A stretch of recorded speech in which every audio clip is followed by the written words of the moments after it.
ರಾಕ್ಷಸನು ಯಾರ ಮಾತುಗಳನ್ನು ಕೇಳಿ ಏನು ಕಡದನು? ಹೌದ್ರಿ?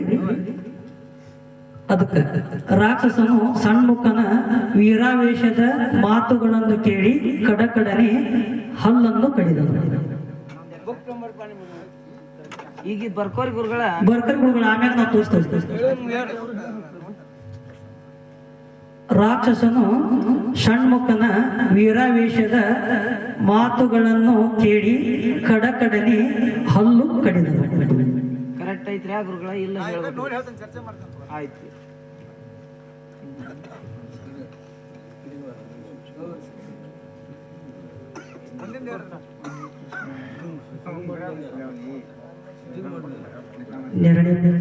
ಮೂರನೇ ಪ್ರಶ್ನೆ ಕೇಳಿದ್ರು.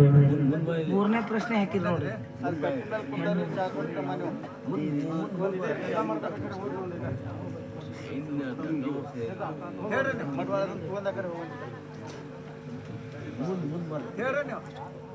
ಮೂರನೇ ಪ್ರಶ್ನೆ ರೀ, ಹೆಣ್ಣು ಮಕ್ಕಳು ಯಾವ ದೇವಿಗೆ ಏನು ಅರ್ಪಿಸಿ ಏನು ಪಟ್ಟರು? ಹೌದ್ರಿ?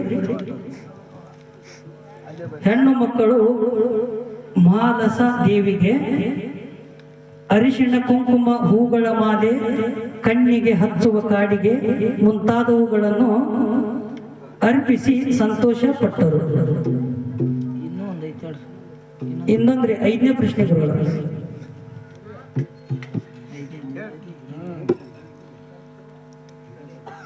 ಫೋಟೋ ಬುಕ್ನೇ ಕರೆಕ್ಟ್ ಕೊಡೋದು ಬುಕ್ಕರ.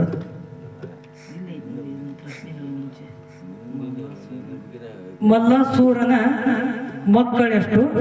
ಎಷ್ಟು ಮಂದಿ? ಅವರ ಹೆಸರೇನು? ಇಲ್ಲಿ ನೋಡ್ರಿ, ಮಲ್ಲಾಸೂರನ ಮಕ್ಕಳು 5 ಮಂದಿ ರೀ, 5 ಜನ ರೀ. ಅವರ ಹೆಸರು ಕುಂಭಶೂಲ, ಶೂಲಧರ, ಮಹಾಬಾಹು, ಲೋಹಾರ್ಗಲ ಮತ್ತು ದೇವಗಂಧರ್ವರೆಂಬ ಈ 5 ಜನರು.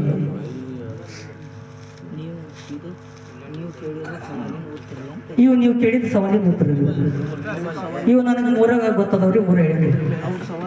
ಸಿಕ್ಕಿಲ್ರಿ ಅಂತ ನೇರವಾಗಿ ಹೇಳ್ಬೇಕು.